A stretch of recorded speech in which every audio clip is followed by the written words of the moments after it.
Pancasila.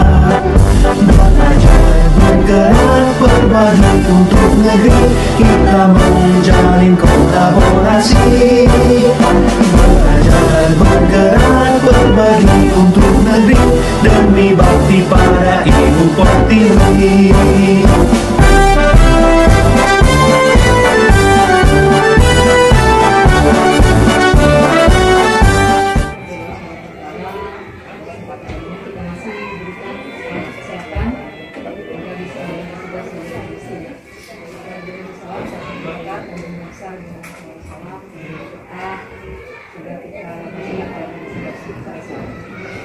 Bapak Ibu semuanya, beberapa pertanyaan yang banyak ya, tidak konsentrasi juga mengingat pada waktu itu saya mau mengantarkan anak saya menikah di Purwokerto, jadi sambilan dikejar waktu.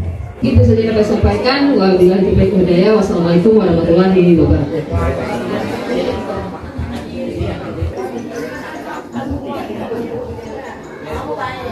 Baik, assalamualaikum warahmatullahi wabarakatuh.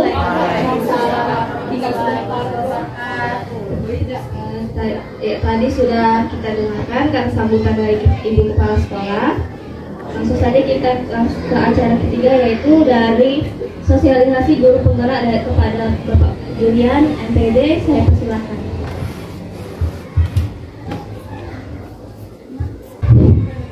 Assalamualaikum warahmatullahi wabarakatuh.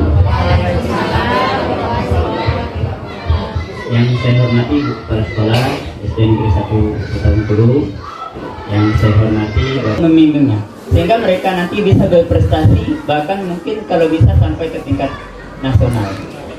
Mereka pintar di bidang akademik, banyak guru-guru kita juga yang sudah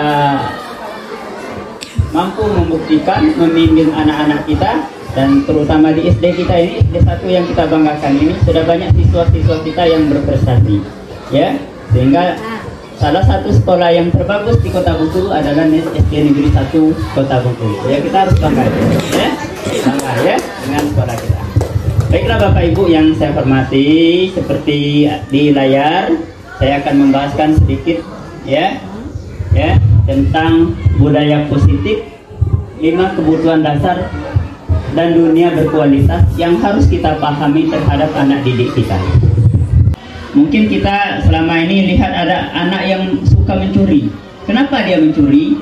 Nah, itu tugas kita sebagai guru untuk mengetahuinya.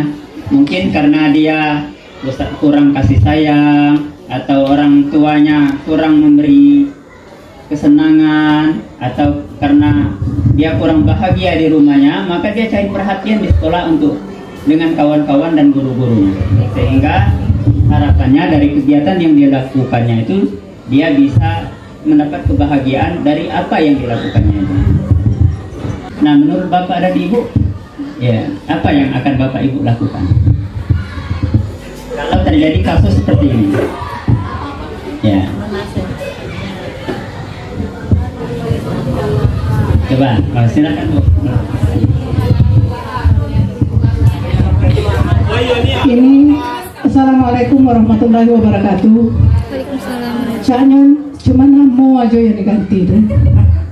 Kasusnya hampir kena ini. Nah, seperti kasus yang ada dari narasumber sampaikan kepada kami, hal yang seperti itu sering terjadi, terutama di kelas saya. Ada beberapa orang, tidak beberapa orang sih, ada 1-2 orang yang seperti itu. Pertama, saya amati dulu apakah anak tersebut memang sikapnya yang nakal atau memang ada sesuatu yang ada pada anak tersebut. Yang kedua, saya panggil anak tersebut dan saya mengadakan pendekatan. Ada jawaban yang bagus yang kadang-kadang memang kita menyentuh. Anak seperti itu kadang-kadang memang dia tidak dibekali dari rumah.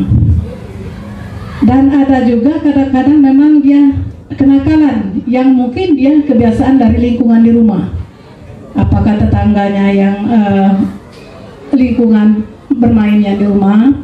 Tapi setelah saya lakukan hal seperti itu, saya pendekatan pada anak, saya menasihatinya dan memperhatikannya setiap hari sampai dia berubah. Alhamdulillah sudah. Hanya yang belum berhasil saya lakukan ini masalah kenakalan membuli kawan.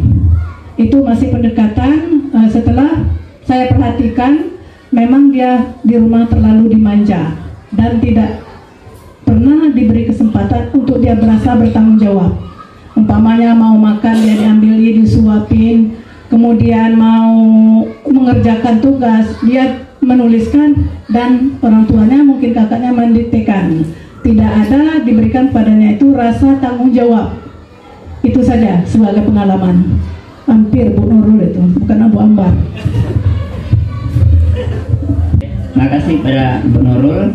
Nah, ini salah satu kasus yang sudah terjadi memang di sekolah kita menurut Bu Nurul ya. Jadi memang benar apa yang disampaikan Ibu Nurul. Kita sebagai guru, ya bagaimana kita melakukan pendekatan kepada siswa. Berarti Ibu Nurul sudah melakukan segitiga restitusi. Kita tanyakan kepada siswa, kenapa dia melakukan hal tersebut. Setelah kita tahu alasannya, kita validasi apa yang harus kita lakukan untuk mengatasi anak tersebut, sehingga dia tidak akan mengulangi hal yang dilakukannya itu dengan penuh kesadarannya, ya. Jadi tanpa ada paksaan, bukan karena takut dengan Bu Nurul, namun dia melakukan perubahan karena dia punya kesadaran sendiri. Ya, setelah itu sesuai kata Bu Nurul tadi, ya kita kasihkan ya kebijakan-kebijakan sehingga tidak merugikan oleh siswa tersebut. Nah, karena waktu juga terbatas, nanti kita lanjutkan lagi Bapak Ibu ya. Nah, jadi dari kasus di atas, dari kasus Doni di atas, kalau Ibu Ambarnya, bukan Ibu Nurul Bu ya, mendapat alasan dari Doni karena dia lapar, berarti Doni itu sedang mencari kebutuhan dasarnya, yaitu kebutuhan untuk bertahan hidup. Mungkin dia lapar, jadi dia perlu untuk bertahan hidup. Bagaimana cara dia memenuhi kebutuhan itu? Mungkin dia belum dapat dari orang tua, belum dapat atau orang tuanya lupa ngasih jajan, sedangkan dia lapar, maka dicarinya salah satu untuk memenuhi kebutuhan hidupnya. Apa ya? Dengan merampas milik orang lain, walaupun hal itu tidak sesuai dengan norma yang berlaku di sekolah kita.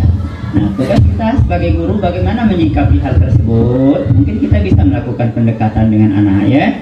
Kita nasihati seperti kata Bu Nurul tadi, kita kasih motivasi bahwa perbuatan itu tidak baik. Kalau memang anak-anak lapar, Ibu mungkin ada kelebihan rezeki. Ini ada duit 5.000, kasihkan untuk Ibu input untuk si Doni tadi ya.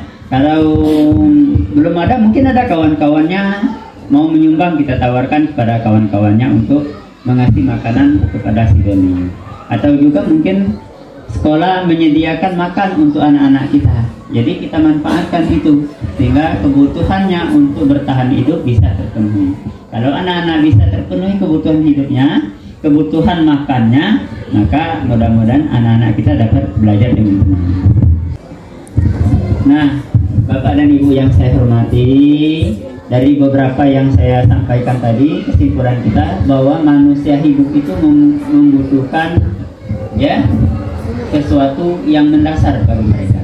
Yang pertama, kita memerlukan ya bagaimana bertahan hidup. Kita memerlukan dan mendapatkan kasih sayang. Kita perlu pengakuan, penguasaan akan kemampuan yang dimiliki. Begitu juga anak ya, perlu kebebasan dan perlu kesenangan. Ringkasan dari apa yang disampaikan tadi, bahwa yang bertahan hidup kita perlu ya keselamatan, itu kesehatan tadi, keamanan, kita punya rasa nyaman, memiliki keturunan dan sebagainya. Cinta kasih sayang, keintiman, kedekatan dengan kawan kita, keanggotaan, keterhubungan dan hubungan.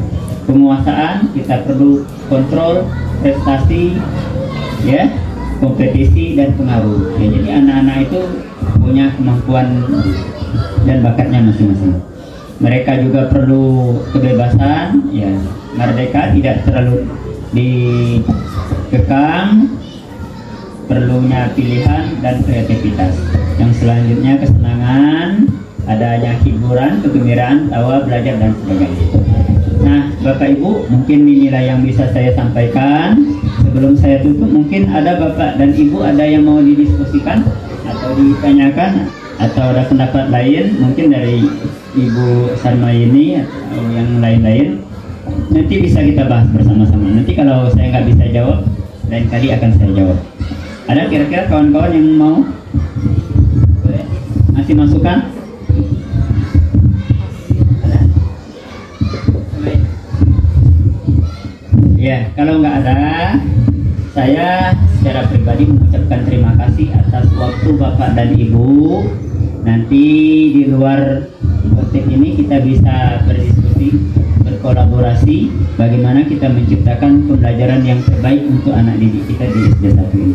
Karena SD 1 ini sudah salah satu sekolah yang dianggap orang favorit. Jadi jangan sampai sekolah kita ya menjadi sekolah yang menurun menurut mereka. Jadi buatlah sekolah kita ini untuk melakukan perubahan-perubahan, dan saya lihat alhamdulillah semenjak Ibu Sukma sudah banyak perubahan yang positif. Saya juga belum terlalu lama, namun saya sudah merasakan. Ya mungkin demikianlah yang bisa saya sampaikan. Sekali lagi saya mohon maaf atas semua kesalahan atau kata-kata yang kurang berkenan di hati Bapak dan Ibu. Saya sekali lagi mengucapkan terima kasih. Assalamualaikum warahmatullahi wabarakatuh.